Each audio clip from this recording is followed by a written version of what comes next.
Boa noite. Eu sou filha amada do Pai, vencendo a rejeição e a orfandade, em luta contra baixa autoestima, depressão, ansiedade, mais uma lista imensa de coisas, mas principalmente em luta e vitórias contra sentimento de culpa. Eu tinha certeza, quando eu combinei de estar aqui, né, do CR, eu tinha certeza que era o próximo item da apostila, que eu tinha certeza que era a semana 25 e a gente está na semana 24. E quando eu peguei, olhei e falei, gente, mas eu já tinha até dado uma lida na 25. Quando eu fui olhar que daí a Sinara me mandou, né, semana 24, aí eu entendi. Não existe acaso, coincidência e acidentes naquilo que Deus escolhe, nos planos de Deus. Tinha que ser, essa semana, o reparar. Porque eu tinha que falar primeiro de tudo para mim mesma. E aí compartilhar com vocês. Meu nome é Márcia.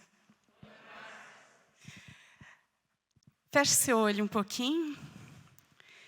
Espírito Santo, como tu falaste comigo enquanto eu li, estudei esse assunto, eu quero ser agora um canal para que os meus irmãos também possam ser tocados da forma como o Senhor me tocou. Usa a minha vida que eu diminua e o Senhor cresça. Em nome de Jesus, eu peço, glorifica o Pai nessa noite. Amém. Então, vamos lá. Antes de qualquer coisa, é muito, muito importante a gente ter consciência que cada um de nós aqui é único.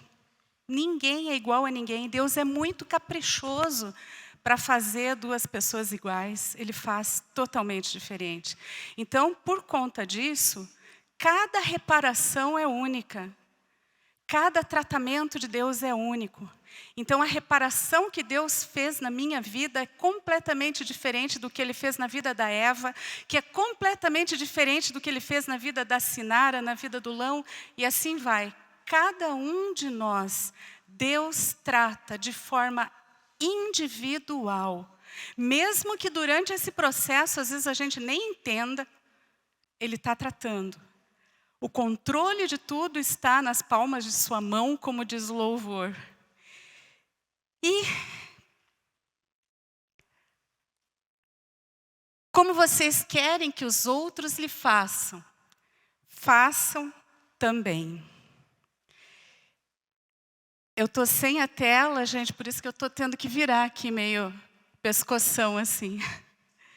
Bem-aventurados os puros de coração, pois verão a Deus. Então vamos lá, a gente está na página 255 do nosso livro, do 30 Semanas. Chegou a hora de lidar com aquilo que você escreveu nas suas memórias. Muitos guardam segredos a vida toda. No entanto, esconder essas verdades pode ter um alto preço. Admitir e confessar esses segredos em voz alta tira o poder que eles têm sobre nós. E nós temos promessa de cura. Eu quero fazer um destaque agora quando diz admitir e confessar em voz alta. Todas as palavras que nós dizemos têm um poder a nível espiritual que a gente não... Nosso raciocínio não compreende, a gente não consegue alcançar essa dimensão. Então, cuide com tudo que você fala, mas quando for preciso, uma restauração tem que ser feito em voz alta, tem que ser falado, verbalizado. Portanto, confessem os seus pecados uns aos outros e orem uns pelos outros para serem curados. A oração de um justo é poderosa e eficaz. Confessem os seus pecados uns aos outros. Tem como eu confessar assim, ó? Eu vou ali, vou confessar com a Sinara aqui. Entendeu? Não, né? Pois é. Então, se eu não abrir a minha boca e não falar, eu não estou confessando. Confessar quer dizer, abra a boca, verbalize, fale.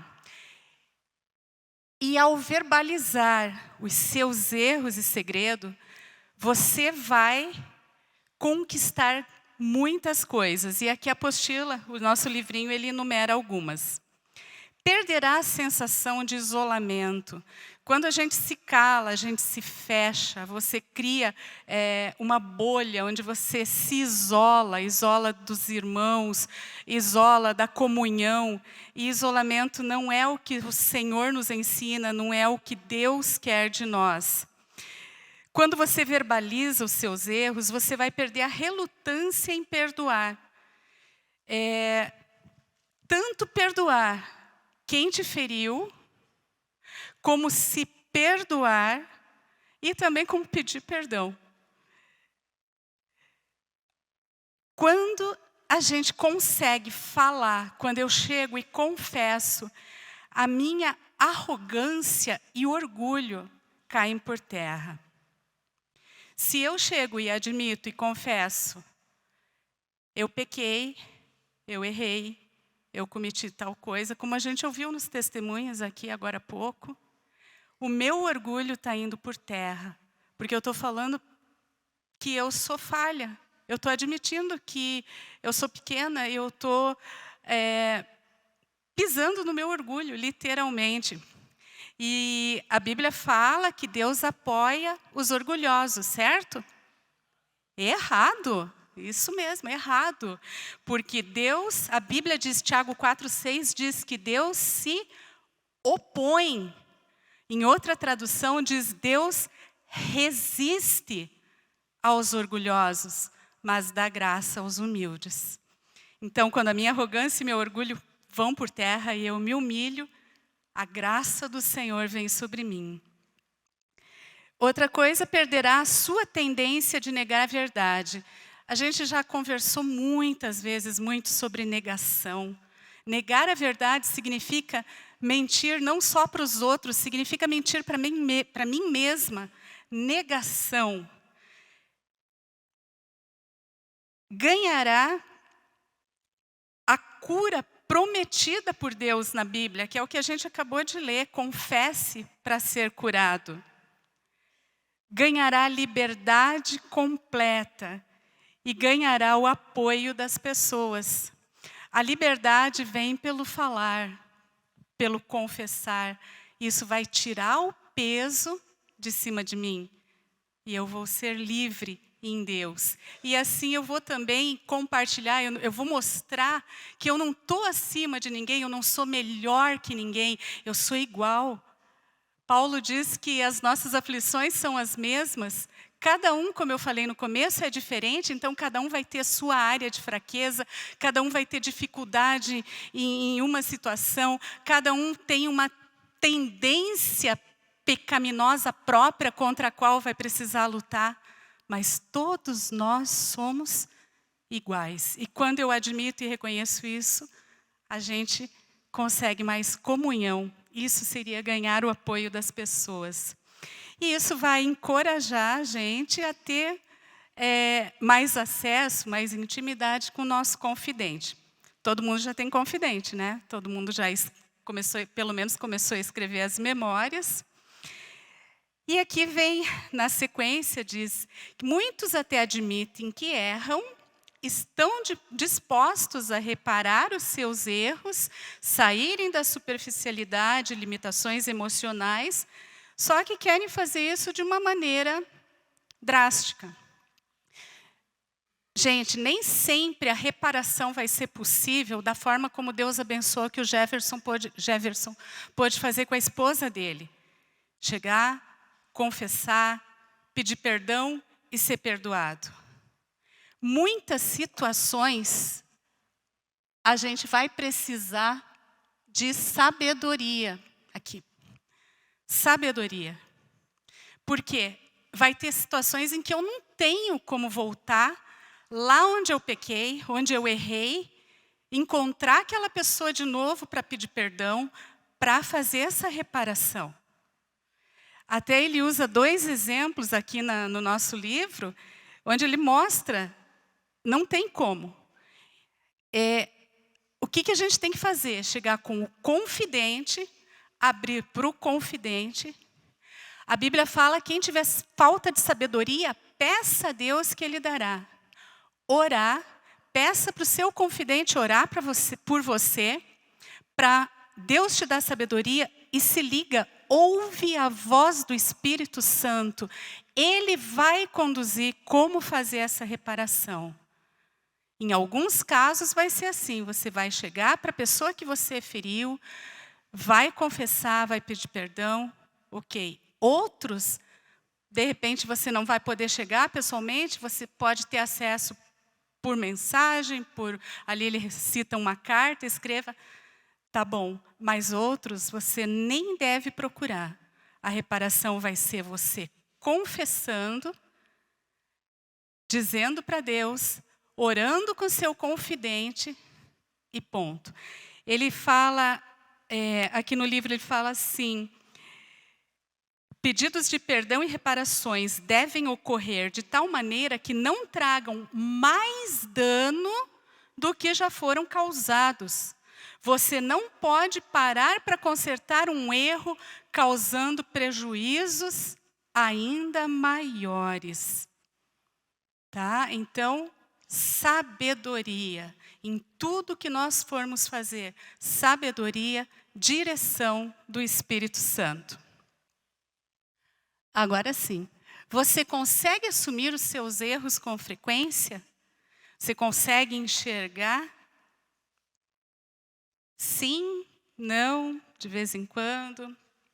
Responda só para você e para o Espírito Santo. Tá bom, escrevi minhas memórias, e agora? O que fazer com as verdades descobertas na escrita das minhas memórias? Primeiro, confesse. Confesse as suas falhas, ressentimentos e pecados. Quem esconde os seus pecados não prospera, mas quem os confessa e os abandona, encontra misericórdia. Admita, eu errei. Admita que o erro é teu. A gente vai falar daqui a pouquinho, não jogue no outro. Não coloque a tua culpa em outra pessoa. Admita, confesse. A confissão também é necessária para a comunhão, pois os nossos pecados, a Bíblia diz que os nossos pecados fazem separação entre nós e o nosso Deus. Os nossos pecados, eles nos arrancam dos planos de Deus. Então, Deus nos prepara para estarmos com Ele. Ele tem planos para nós. Ele tem um futuro brilhante para nós. O que pode nos separar é os nossos pecados. Fazer reparação significa eliminar esses pecados e conseguir deixar Deus realizar os sonhos dele na nossa vida. Porque somos criação de Deus, realizada em Cristo Jesus, para fazermos boas obras, as quais Deus preparou de antemão para que nós a praticássemos. Essa frase, gente, eu coloquei estrelinha do lado. Não perca mais nem um minuto da sua vida fora do plano de Deus. Reconheça, confesse e repare os seus erros. O que a gente vai fazer? O que é da nossa vida fora dos planos de Deus? Você já conseguiu identificar os fatos, as pessoas que te feriram? Você já escreveu nas memórias? Continuando, o que fazer com as verdades descobertas na escrita das minhas memórias? Obedeça a orientação de Deus e preste contas. E aqui vem, eu gosto de dizer assim, não perca tempo com a vida do seu irmão, em julgar, em o que ele fez, em como é que ele se comportou. Não perca tempo com isso. Cuide da sua vida com Deus. Portanto, você, por que julga seu irmão e por que despreza o seu irmão? Julga, critica e ainda olha torto. Pois todos nós compareceremos diante do tribunal de Deus, porque está escrito, por mim mesmo jurei, diz o Senhor, diante de mim todo joelho se dobrará e toda língua confessará que sou Deus. Quando a Sinara chegar no céu, Deus vai perguntar para ela, Sinara, o que a Márcia estava falando aquele dia lá no 30 Semanas? Por que ela falou daquele jeito? Tem essa chance? Não. Não, porque cada um de nós prestará contas de nós mesmos. Deus não vai perguntar de mim para a Sinara, não vai perguntar de um para o outro aqui. Deus vai chamar direto, já, Márcia, minha filha, vem cá. Vamos conversar. Nós temos que nos preocupar com a nossa vida. Como vai a sua vida com Deus? Você vai dar conta dela. Não do seu irmão, do seu amigo, do seu vizinho, do seu filho, do seu pai, do seu esposo. Você vai dar conta da sua vida. Ai, mas meu marido é tão difícil, ele me faz pecar. Você vai dar conta da sua vida. Ele vai dar conta da vida dele de te fazer pecar. Ah, esse menino, ninguém dá jeito, meu filho, ele me tira do sério. Ele vai dar conta da vida dele. Ele vai crescer e vai dar conta da vida dele. Você vai dar conta dos teus atos. Você vai dar conta da sua. Enfim, continuando aqui. Você se compromete a fazer as reparações necessárias?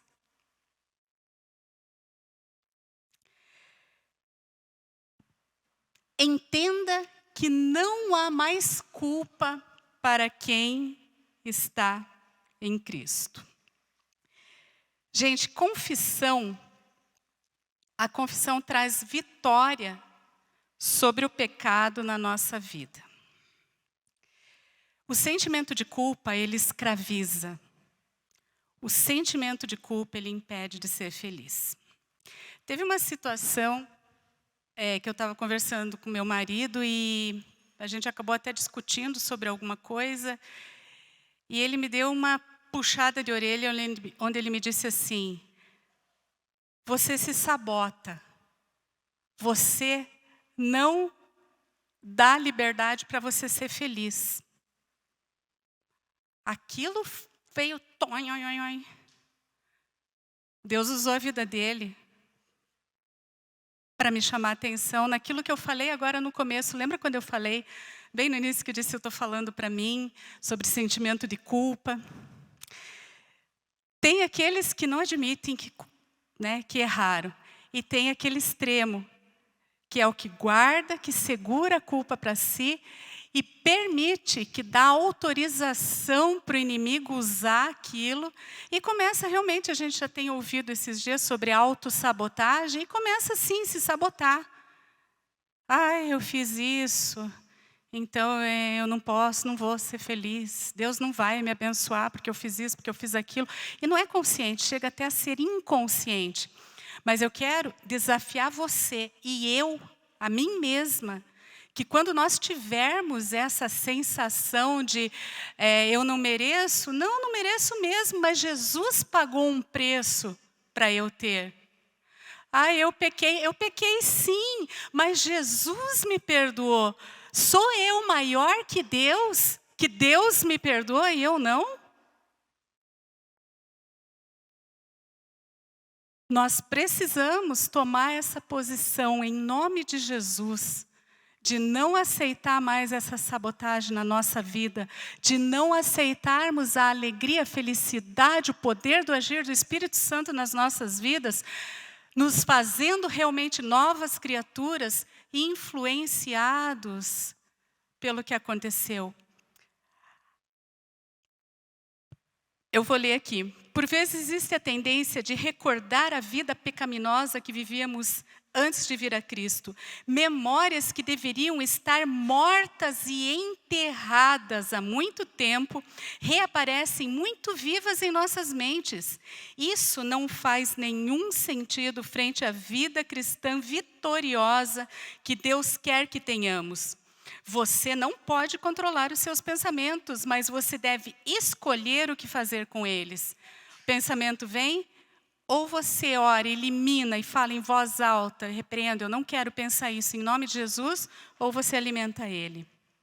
Se o pecado já foi confessado, o arrependimento aconteceu, então é certo que o pecado está perdoado e a hora é de seguir em frente. Vamos em frente. Portanto, agora já não há condenação para os que estão em Cristo Jesus. As coisas antigas já passaram. Se eu pegar agora meu carro, tchau gente, estou indo embora, mas resolvi que eu vou lá para Foz do Iguaçu. Eu pego o carro e estou indo, só que quando eu entro na estrada eu começo a olhar só no retrovisor. Eu só vou olhando no retrovisor. A frente está aqui, ó. A estrada está aqui, mas eu estou aqui. O que vai acontecer comigo? Eu vou sofrer um acidente, isso mesmo. Qual que vai ser a dimensão desse acidente? Não sei. De repente eu vou sair da estrada, vou bater o carro, vou capotar, vou me machucar. De repente eu vou bater de frente com um caminhão. Isso pode me levar à morte. É desse jeito. Ficar olhando no retrovisor pode levar você à morte espiritual, ao afastamento de Deus. Pare de olhar no retrovisor. Nenhuma condenação há mais para aqueles que estão em Cristo Jesus. Isso é uma promessa de Deus na nossa vida. Fique firme nessa promessa. Reflita. Você carrega alguma culpa? Se você carrega, então agora é o momento exato de você jogar aos pés da cruz e não carregar mais. Ela não te pertence mais. Se você se arrependeu, para isso é a reparação. Se você se arrependeu, confessou, admitiu e fez a tua reparação, acabou. Você é livre. Quais as mudanças positivas você receberá ao confessar seus pecados? Primeiro, será capaz de enfrentar a verdade de frente. Lembra da negação? A gente vai enfrentar a verdade. Então, reconheci diante de ti o meu pecado e não encobri as minhas culpas. Eu disse, confessarei as minhas transgressões ao Senhor e tu perdoaste a culpa do meu pecado. O Senhor perdoou. Glória a Deus. Os segredos fazem adoecer. Quando a gente compartilha, nós dividimos dor e vergonha. E nunca mais você vai precisar baixar os olhos quando você fala ou conta alguma coisa da tua vida para alguém. Porque o Senhor já te perdoou. Você pode erguer a cabeça. Como diz ali, não por orgulho, mas porque o Senhor te honra. Você vai parar de culpar e julgar as outras pessoas. E volta, aquele versículo importantíssimo. Por que você fica reparando no cisco que está no olho do seu irmão e não dá conta daquilo que está no teu próprio olho, que é uma viga? Ele tem um cisco, você tem uma viga. Como você pode dizer ao seu irmão, deixe-me tirar o cisco do seu olho, quando há uma viga no seu? Hipócrita. Tire primeiro a viga do seu olho, e então você verá claramente para tirar o cisco do olho do seu irmão. aqui, gente, entre aquilo que eu tinha falado lá no começo. Cuida da sua vida. Deixe que o seu irmão vai dar conta da vida dele. Deixe que o seu irmão cuida da vida dele. E eu vou repetir. Seu marido cuida da vida dele. Seu filho cuida da vida dele. Seus familiares, seu pai, seu tio, cada um cuida da sua própria vida. Cuide da sua vida com Deus. Alguém que passou uma vida olhando ao redor, procurando formas para justificar seus erros, se pautando nos erros dos outros, terá que se esforçar muito, mesmo com a ajuda do Espírito Santo, para remodelar sua forma de ver as pessoas. Gente, jogar a culpa no outro vem lá desde o começo do mundo. Vamos voltar lá, Gênesis 1, 2. Deus criou Adão, daí criou Eva e tudo estava de boa. Aí a serpente veio, Eva pecou e levou a fruta para Adão e Adão caiu. E aí Deus veio, Adão, meu filho, vem cá, vamos bater o papo da tarde. E eles se esconderam. Aí Deus chamou Adão e perguntou, você comeu a fruta? Foi aquela mulher que você me deu, me fez pecar. Culpa tua, Deus. Eva, minha filha, vem cá, o que rolou aí? Foi a serpente que falou que era para eu comer, eu comi por culpa da serpente. Você que criou a serpente, Deus, culpa tua. Sabe, gente, eu reflito assim, que eu acho que a história do mundo podia ter sido outra. Se quando Deus chamou Adão, ao invés de ser orgulhoso, arrogante, botar a culpa no outro, ele tivesse baixado a cabeça e falado, Senhor, eu pisei na bola. O Senhor falou que não era para eu fazer isso, e eu fiz. E o coração dele doesse, como doía o de Davi, quando Davi aprontava.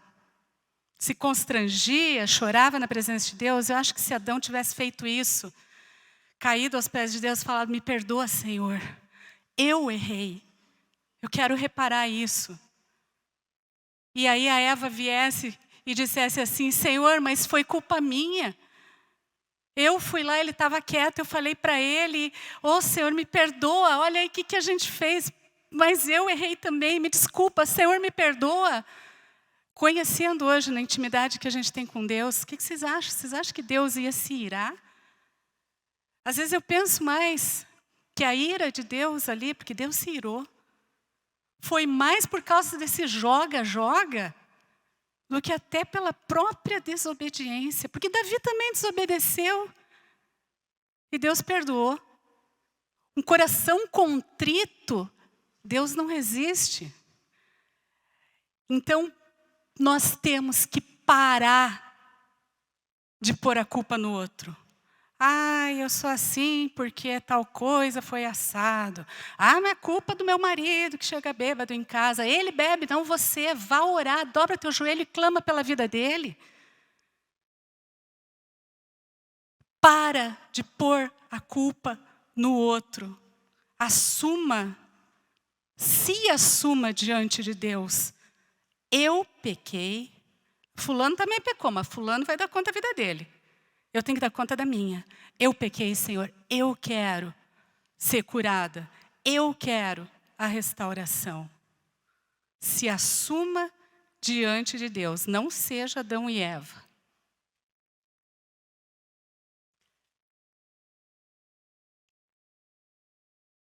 Gente, eu estou me desentendendo com esse negocinho aqui hoje. Enfim. A outra coisa positiva, aceitar o perdão definitivo de Deus. Aqui.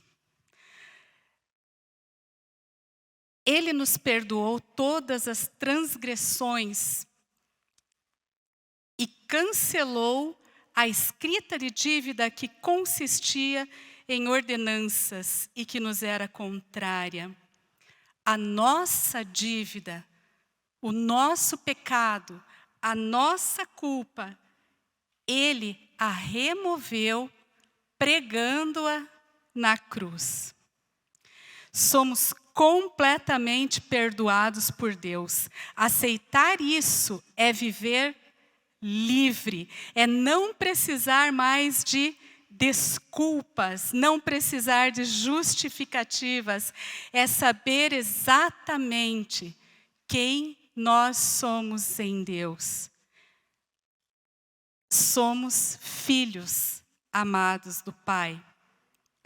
Uma vez que você aceitou o perdão de Deus, pode olhar as pessoas de frente. Lembre do que eu falei. Se Deus nos perdoa, nós não somos maiores que Deus para não nos perdoarmos.